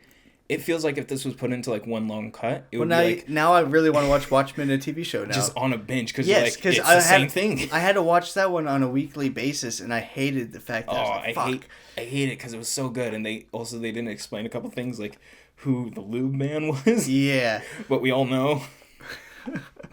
That was your big question. I remember now. You're really. Who was it? Who are you? I remember Dad was like, "What the hell was that?" I fucking love the noise that he makes when he goes into the sewer still. There's just... Jim, you gotta have the mystery. I mean, he was definitely the FBI agent. Like, 100%. That's true. Like, not even... Yeah. I love how he's like, you know, I brought a mask because I want to be a superhero. Oh yeah, now I remember. There's a scene where she opens up the box, or whatever. It's a dildo. It's a Dr. Manhattan dildo made by Night Owl because he's like, a final go fuck yourself to her. And they put the blueprints for it on the internet after releasing it. It's like, he did the Kripke. He did the fucking thing where he's like, here's all these little things that you see in the episodes, and here's their blueprints and stuff. He did the fucking Prometheus like game thing. Yeah. And he did it under our noses. We never pointed out when we watched it. Yeah. That's where we're going to end the episode, everyone, because I don't want to... We've gone on for an hour and 36 minutes. That's, I think, our longest episode yet. Well, you know what? I don't think there's any dead time. There was a moment in this podcast. I'm going to be honest. I looked at you, and then I looked down at your pocket knife, and I went through the motions in my head, like if I was to stab you in your throat, like how long it would take. And you're like sitting back like, what? I'm just here talking, just like, Joe's been looking at that knife for a while. I wonder if he's okay. I don't know if that has anything to do with my mug. I wonder how he's doing mentally Hey, right Joe. now. I feel like that's what Bucky's going through his head at all times. Oh my god. Bucky literally imagines killing every person he Yeah, encounters, then he's like, oh, wait, hi. Yeah, he enters a room, and it's like, okay, well, I'm a trained killer. I liked his therapist scenes, where she was, like, constantly, like, attacking him. Like, he's like, this isn't what you're supposed to do, and she's like, yeah, I fucking know. I felt like I was too aware of the camera angles and movements. They set up a forest behind him in that shot, and I'm like... To be clear, Jim, I want this to be known. I want everyone to know this, because I have known this my entire life.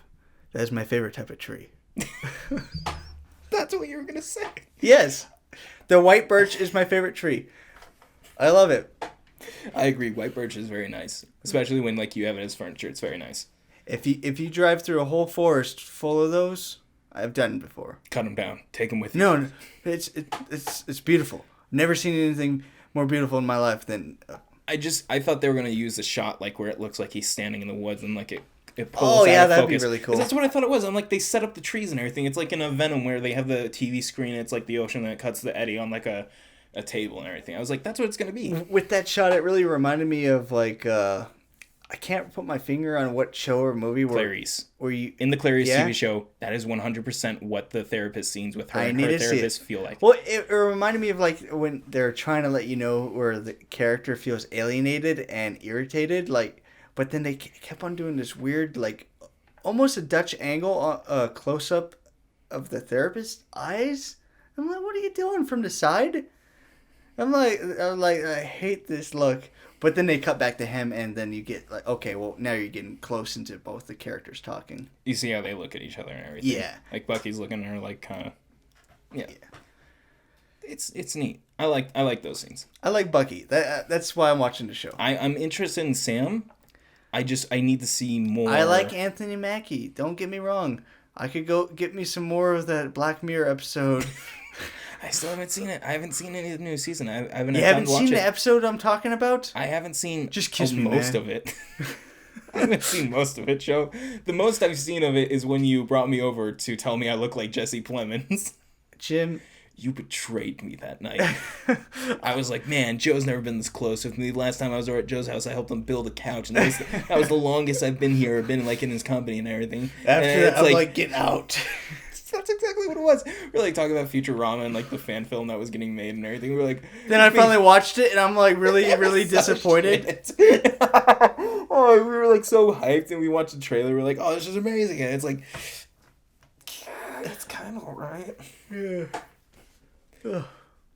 Anyways, I think that's where we should end the podcast. Actually, All right. we went on a bit of a tangent at the end there, but it's fine. We've gone on so many tangents. We have so many extended scenes, Joe. All right, I just want to talk about it. I've always I've thought of a few different podcast ideas.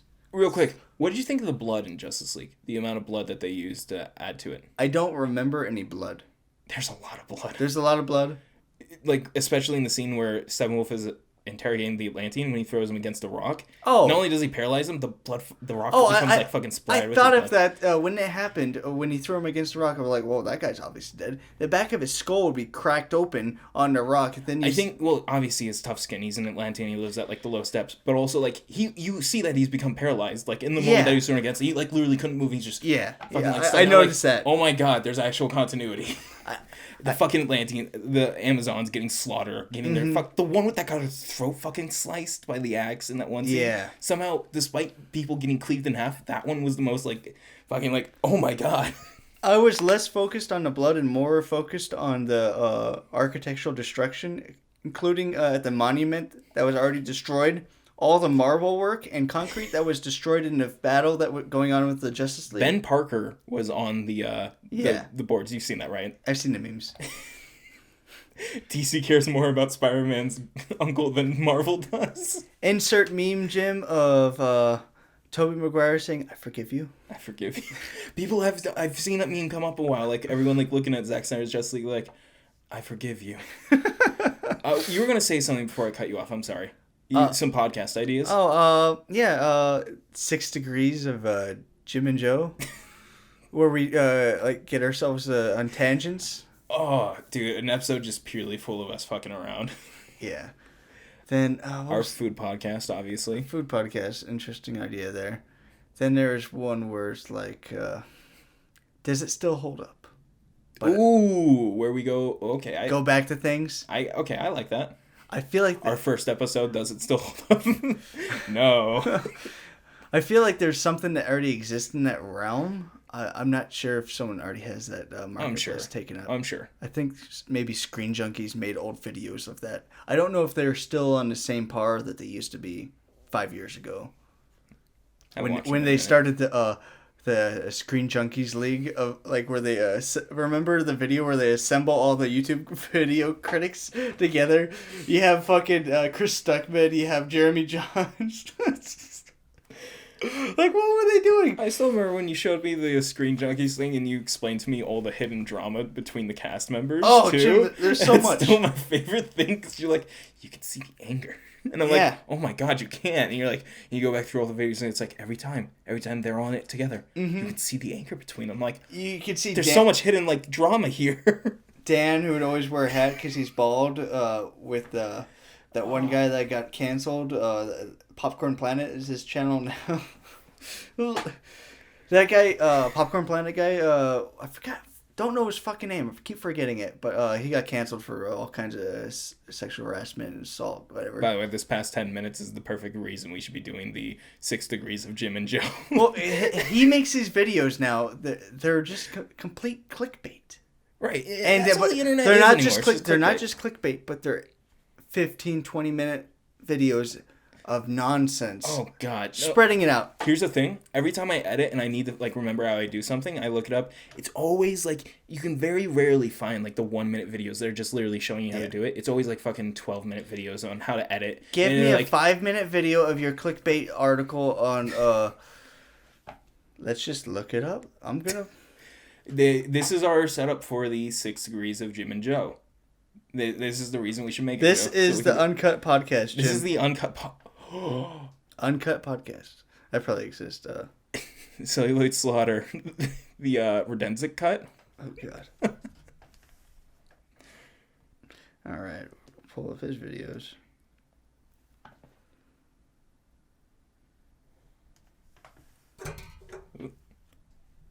I got Martian Manhunter spoiled for me before watching the Snyder cut. Zack Snyder shaded me. Oh my God. Oh, Bill Burr calls out woke mob. Like, I saw the Snyder When hasn't cuts. Bill Burr called out woke mob? What the fuck even is that? What is the guy trying to get at? As if Bill Burr's doing something out of the Pierce normal. attacks back. Who cares about Pierce Morgan? What the fuck? For a second, I thought you were talking about Pierce Bronson. Oh God. Stop. Yeah, this guy just talks nonsense. I love that. I know we're just doing our 6 degrees and everything because it's the uncut, but I love that Wonder Woman calls out Alfred for just completely copying her bracers for Bruce's gauntlets. Oh, I was defending Alfred in that moment.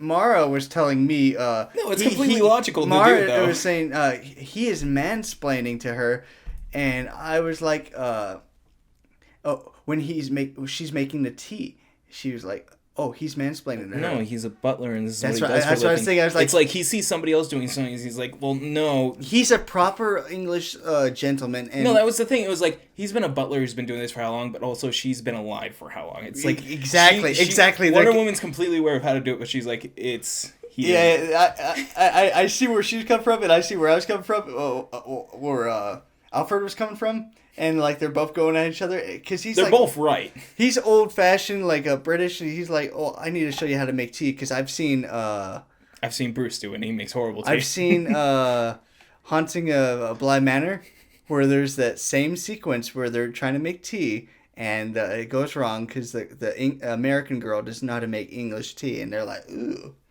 Then you just make hot water through a bag.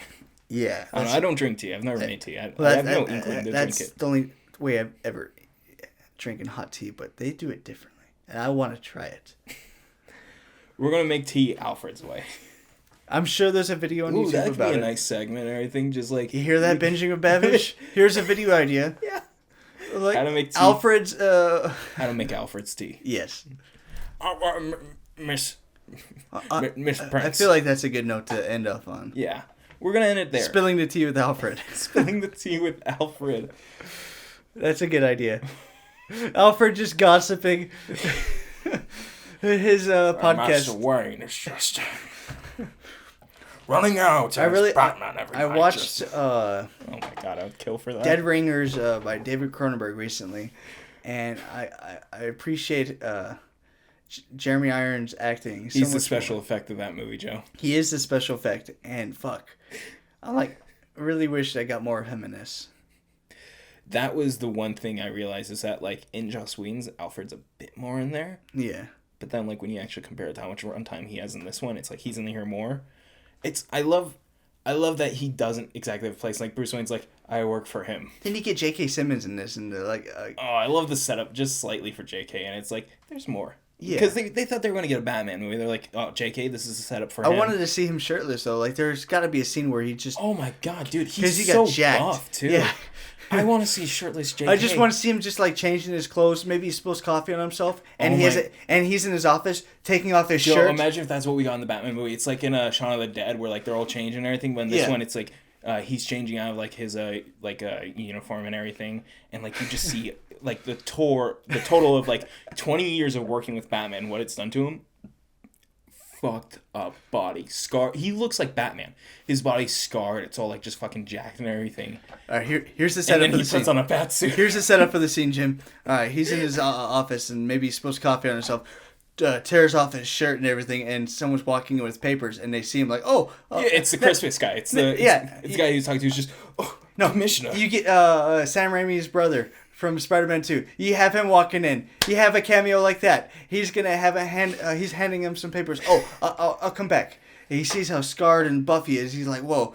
Oh my god, it's like Vader when the fucking the fleet admiral sees Vader without the helmet for like that split second. You just see the back of his head. And you see fucking milk white, just all the scarring and stuff. It's... And when he's taking his shirt off, he doesn't unbutton it. He just rips it off, and he's gonna grab another spare shirt out of his. No. It's like in Logan where he's like kind of trembling when taking it off because he's just like so sore and everything. Then he puts on another one. Takes off. Oh my god, he has a bloody shirt and he has to change it because he just got into like a fight with like a criminal and everything. Okay, you have J.K. Simmons walking down. This is the Gordon who's involved. It's like he's just not. Gordon's walking down the street, grabs some coffee and donuts, and spills coffee on his shirt, and stumbles into an alleyway where the old Asian man in Winter Soldier and Falcon is arguing over his trash can. And instead of ending the disagreement with peacefully, he decides to end it with his fists. And gets blood from the old man and a young guy on him. He beats both of them up. He punches Yori and Unique. He beats them both to a pulp. And with the blood on his shirt, he gets back to his office. Beating on flashbacks. Just he has the coffee and blood all over it, so he trembling rips it off. I was gonna say, like in Dark Knight Returns, in it, one of the mutants tried to kill Gordon while he's like buying like coffee and like groceries and everything. They like sneak up on him like with a fucking machine gun. And they're like about to shoot him, he just fucking turns and gets in a firefight, and like he's shot and everything, and like he's bleeding, and it's just like he's changing his shirt and everything, like the wound, like it's like patched up, and then like it starts bleeding again, and he like put like this is starting to remind me of Deadpool. Hey Joe, should we make a Batman movie? A Deadpool scene with the guy dying in an alleyway. What was that? Was that Ben Parker's? That was Uncle Ben. That was Uncle Ben dying. Oh, I was going to say, in the teaser for it, he's like, oh God, somebody help me. That Uncle Ben. My God. Hey, I know you. Zip it, Stanley. Oh, is this Cherry Garcia? My favorite. Oh God, Jim. All right. Oh. Okay, we're ending the episode. We're ending it. If you like this episode, please share it with people on Spotify. If you're listening on Apple Podcasts, please leave us a review out of 5 stars and let us know what you think. And if you're watching on YouTube, give us a like and just leave a comment. And like, again, what is your favorite part of Zack Snyder's Justice League? That's enough. That's enough, Jim. Yeah. Insert Liam. Wait, what does he say at this part? He says something. He says something. I'll have to go back through the files. But he says something. And with that, we'll leave you all. Say goodbye, Joe. Goodbye.